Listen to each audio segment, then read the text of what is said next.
And welcome back to the Ologies, episode 4, Killerology. I'm here with Clint.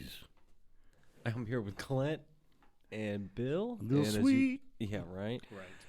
This is going to get a little dark today, folks. I'll tell you what. We were talking about this before the show started. There is a reason that there are so many shows on serial killers. Isn't one of the most popular podcasts right now, like Serial Killer? I listen to several on serial killers. So there's multiple ones? Oh, my gosh. There's so many. Jeez. Podcasts aside, documentaries, I'm talking on like Netflix and Hulu and then like network TV. I mean, they're Crime everywhere. shows. People are just, I say everyone because it's apparent. I mean, like they wouldn't be producing these shows if we weren't fascinated. Yeah, there wasn't a demand signal. No Exactly. one would be doing it. That's right. Exactly. So one of the ones that I think, okay, let's start here. So what I find fascinating, there's a couple facts about serial killers, is that they rarely cross racial lines. So if you're white, you're generally murdering white people, and if you're black, same. There are way more white serial killers than black, but that's not a total exclusion. But also what I find probably the most fascinating is the root cause of why they became serial killers that determines who they murder, what sex. So, for instance, Ed Kemper was murdering women, hitchhikers mainly, streetwalkers, so prostitutes. There's a precursor incident. He had a huge incident with his mother. He had a very tumultuous relationship with his mother. Eileen Wuornos murdered Johns. She was a prostitute. Okay. She picked them up, and she had a horrible relationship with her father. But very interesting kind of what the precursor is to them murdering, who they're murdering and why. Right. Right. None of it just comes about haphazardly. I mean, there are deep-rooted issues that go back to when they were children. Yep. So one of the things we just watched this, and Ross will put it in the podcast notes, but we just watched this thing, and they kept citing the 70s, and it seems like there was a lot going on in the 70s. Bill, do you remember kind of what that was like? I mean, do you remember watching, Son of Sam or Zodiac, the news coverage and stuff like that? Was it? So you're saying I'm old? Well, you're older. You're older than. Hey, we can turn this into a humorology older real than quick. you're older. We're gonna need to, I'm afraid. How old were you in '78? I was 16, Okay. and quite honestly, I didn't watch a lot of. Yeah, TV I mean, I and guess news, you weren't as saturated with information back We then didn't as have. we are now. We didn't have a cell phone. Right, but it seems like there was a lot of coverage going on there because there was a lot of it going on. You don't remember anything about serial killers? I honestly don't. Really? But I don't know how much That's of that probably is a good attributed to the self-medication Oh, yeah. that was going on during that the time. the Vision Quest you were on. Or if that was, I was just busy. Yeah. You You are at kind of peak busyness at 16. I mean, that's to this day. Like my daughters are Sports, full school, throttle, right? Yeah. on Right. and on, and the TV was limited to 2 or 3 Yeah. stations. And if the president was on, that's that great joke. 3 channels if the president's on, you're Sure. hosed, right? Yeah, no more Munsters. What? So here's a question. What do you think is so fascinating about the topic, right? Because it's a disturbing topic. It's not like it's not like you watch that and feel better about life. So I always thought about this, like growing up, it's like when you kill someone, you go to jail, right? So like you're gone, you're in jail. That's like a nail in the coffin. That's like you're done, you're never getting out. That is permanence. They're doing it repetitively. Yeah. They're continually crossing that line. It's like a cat and mouse game with consequences. It almost turned, like a game almost. Maybe these guys kind of think of it like as a game. Yeah.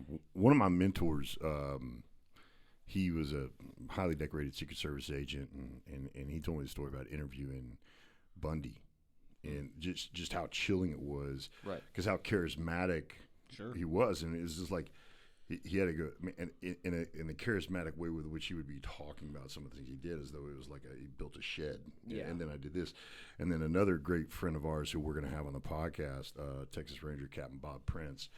one of the things he did, and it's a Netflix did a show on it, but they didn't tell his story accurately. They didn't do a good job of representing the Texas Rangers or Captain Prince, and we're going to compete with that on a later podcast. But he talked about what it was like to be escorting this serial killer all across the United States, and just these personality shifts that would happen, and the dispassion with which he would describe certain things. Like, yeah, hey, and I put her leg over there. Yeah, it's like, almost like, hey, where's the garage door open? Yeah, pass the peas. Yeah. Right. Those are the things that fascinate me. Not a morbid fascination, but just what's going on in that human's psyche, Right. that would cause them to be able to kill in awful and horrible ways. Yeah, it's not just killing. I mean, No, it's like you're toying Right. with stuff. I mean, there's Yeah. a deliberate torture. I mean, Yeah. you know. I think that the climactic moment is probably not the kill for these guys. It's maybe the hunt. It's maybe the foreground that they had to lay. You know, all the pre-work that they had to go in to actually find the victims, identify them, capture them in some instances, and then kill them. You know, not to mention the assault that may have taken place. You know, all the other, additional things that were Sure. going on before the whoever was murdered, but. It's like, what is ticking, like, in that guy's head? Like, what makes us work hard here at the office? You know, that same drive, that same passion, if you will, is Yeah. used towards Right. something so sinister. Bill, you said something a second ago. Do you think there's and y'all have watched more of these than me? Do you think there's a pursuit of a dark pursuit of justice, a reconciliation, a righting of a wrong by any means necessary? Is that kind of a consistent thread that you hear when you're learning about these serial killers? Like, hey, I'm reconciling this wrong that was done to me. Yeah. And if this person's gone, like I go back to, remember watching Psycho when I was young. Sure. Yeah. And the whole Norman Bates and the mom deal, and it's just, is that a consistent theme? I think from the reading and the research I've done on it, it has shown that they are trying to either right a wrong that was done to them, Retribution. right, or have somebody pay for Yeah. sins against themselves or their family or whoever the case may be. I mean, Right. you look at the movie Monster. You know, Was that a good movie? it really was. She was. That's Charlize Theron. It was amazing. Her portrayal was amazing. I didn't see that. Who was she? Was she Eileen Wuornos? Yes. Okay. I figured because it kind of similar look. And so she was, abused. Yeah. As a young woman by her father, and so then she took that rage, that pain out on Johns, Yeah. and you mentioned that earlier. Yeah, guys naturally looking for sex, and that's what she said actually in court, was that most of the only people that she killed, and this was a all-out lie they proved later, but that they were Johns picking her up, but they had the intention of raping her, and she was trying to justify that, but like that just goes back to her childhood. Like proactive self-defense. Yeah. Proactive self-defense, but she's saying like, oh, they were trying to rape me anyway. In her mind, it's justifying because her father raped her, you know, and so that's how she's justifying it. Here's a fun fact. Here's a fun fact about serial killers. There's a lot more out there than we know. That's exciting. Yeah. That's great to hear. I mean, I'm going to go renew my LTC and get up to speed on some nunchucks here pretty quickly. I mean, they're out. The thing If is, you're a serial killer and you think you're about to mess someone up and all of a sudden they bust out nunchucks, you're going to have to think about that, because you're like, man, I don't know if I've got a counter nunchuck plan in my portfolio. Yeah. I Have I didn't thought know. of this Have I yet? thought of that one yet? Like, yeah, I know I've thought of ninjas. I will promise you, if we do research, no one has ever been killed by a serial killer that was proficient in nunchucks. I would agree with that. I would go on record as saying that's probably But they say there are people out there, and they build these metrics that say that there are a lot more serial killers. Obviously, there's more serial killers out there just naturally than we know of, because we haven't, there's obviously some operating now that we don't know about. But they're saying that there is a large number of serial killers out there killing people. active. Actively. Oh, sure. Actively. There was that HBO documentary recently. Who is that comedian? And his wife. The original, or the East Area Rapist, EAR. Basically, this woman. I'm blanking now, but HBO documentary about the East Area Rapist, or the original Night Stalker. Two names for this guy, but basically, it was the Golden State Killer. Yes. Okay. Yeah. So he Was that in the 70s too? It was, and he had gone on and basically he had progressed. He was breaking into women's houses. He was doing a lot of recon work and making sure that they were home alone, breaking in when no one was there, raping, and then it progressed to killing. Mm-hmm. And what happened is that he was somewhere up north on the east side of a town. I forget the name of the town. Went on hiatus, moved, and then the same thing started happening southwest of his original location, the same exact crimes, and that's when they started progressing.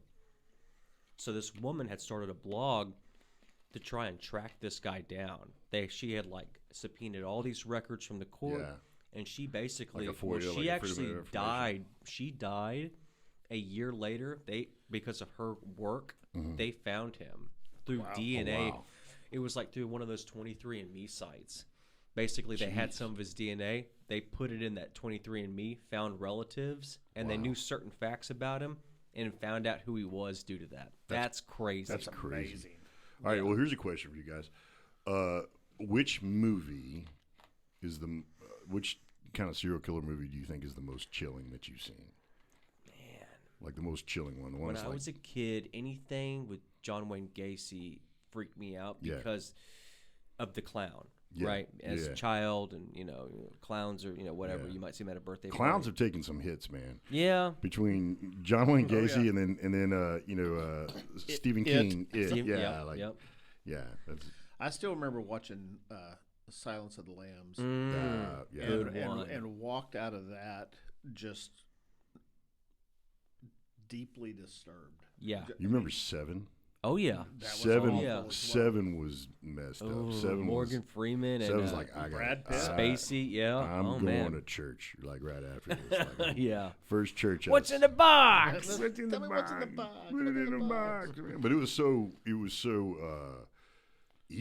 I mean, it was just evil. Very. And it was just this twisted kind of. I was like, man, I don't. Yeah. And that's what's one of the parts that fascinates me. Not in a you're using that word a lot. It's fascinating. Can you because say intrigues? Go on, Bill. I can say intrigues. Yeah, intrigues works. That may be worse now. I think about it. I believe it truly is evil. Oh yeah. I mean, it's not just.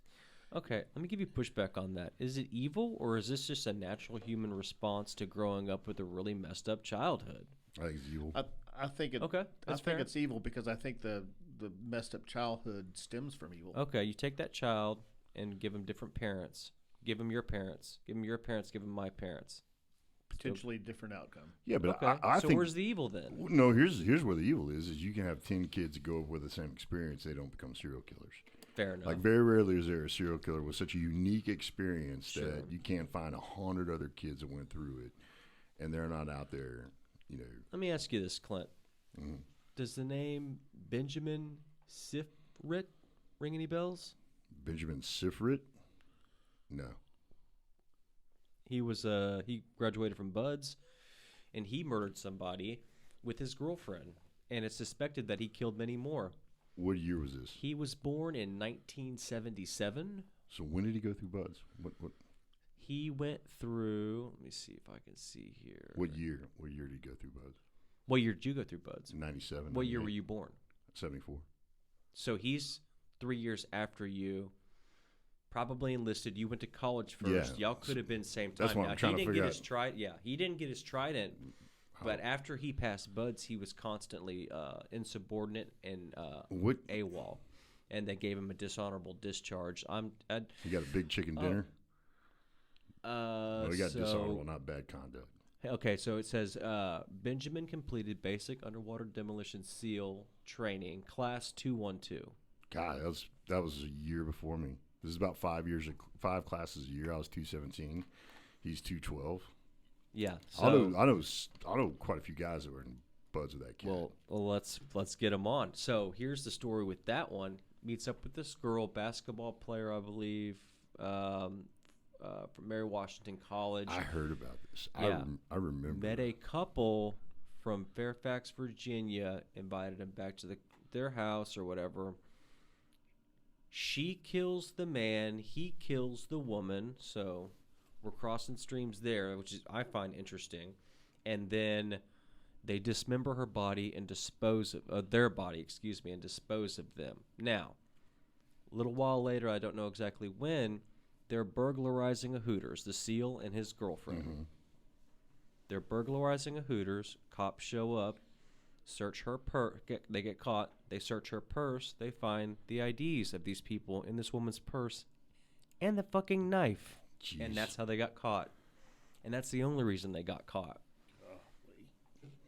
Yeah. That's yeah. I guarantee I know guys that went through buds with those. I want to figure out, like, hey, what was that cat like? Look like, up 212 and just go through that yearbook and see and just ask. Because he did complete the initial buds course, but did not receive. What happens after that? You go to ST. Well, it's different now. Yeah. When he and I were going through, you went to STT, and then you went to your team, and then your team had its own qualification system, and then you got your trident at your team. Okay, yeah, they said that now he never. You do everything. Yeah, he didn't get his bird. He didn't. Yeah, he didn't receive his. Yeah, I guarantee you, there's NEC. some gunny. There's some chief there going like, I'm not giving this kook. Like this is. Do you man, that would be interesting to find out if he was giving off weird, creepy vibes during the course. Oh yeah, because there's a screening process when you go through buds, obviously, but there's not necessarily kind of everyone's kind of on their best performance, and they don't really kind of represent the true self. And a lot of times, you're just trying to make it. Sure. Now, when you're a little more idle and you're starting to see someone, you're just like, this. The last thing we should do is give this guy a weapon. That's right. It's like during airborne school. Whenever we graduate from basic, we go through airborne. Like, well, that's a little bit more lax, but you see people kind of like coming out of their shell a little bit. Like, oh, I see. Yeah, you drink a little. You like to hit the sauce early. Right. So Silence of the Lambs. Silence of the Lambs for me. 7 was pretty creepy. 7's, yeah. And then man, you know what? Honestly, this wasn't based on anything because yours was based on in the show Wild Bill. But you know what always freaked me out? What? Anthony Hopkins, Hannibal. Dude, right? The lamb's still screaming. Like, Oh wait, that's the same. Okay, the That's next Silence of the one Lambs. though. The Or next Hannibal. one, yeah, Hannibal. The one after Silence of the Lambs. Right. do y'all remember a movie called Copycat? And it was Sigourney Weaver. And I think was Harry Connick Jr. the bad guy. She's agoraphobic. She doesn't leave her house. And then some of the old school ones, like shoot, what was it? She's blind, and this is back in the '60s. She's blind. Harry Road Jr.'s the bad guy. Right. Comes to her house, and she actually flips the script because she can't see, and she makes her apartment dark. And what was the name of that? I know exactly what you're talking about. That was amazing. Some of that Alfred Hitchcock stuff is So will mess you up. So the Pit and the Pendulum. Did y'all remember that one? That's Alfred Hitchcock. Okay, so it was Copycat, 1995. Sigourney Weaver, Holly Hunter, Dermot Mulroney. Yeah, He was the bad guy. yeah, Okay. and then William McNamara. Yeah, Michelle McNamara was her name. The HBO documentary. She was the woman that did all that research. But yeah. If you haven't seen that, Clint, go check that out on HBO. That's insane. The documentary. Okay. Anyway, is that it, guys? Well, this has been great. Yeah. Hey, for the record, this is Ross's idea. Yeah. All right, because I'm like the rest of normal America. I'm gonna let both you guys walk out of here first. I'm gonna go watch some Carol Burnett. I'm bloopers telling now. you, man. Like we need a cartoonology next. Like we gotta Cartoonology. lift the spirits a little bit here. Yeah. All right. Well, here we are. The ology signing have off. a great episode day. 4. Yeah. Don't think about it too much, guys. See you next time. Next time. Thanks.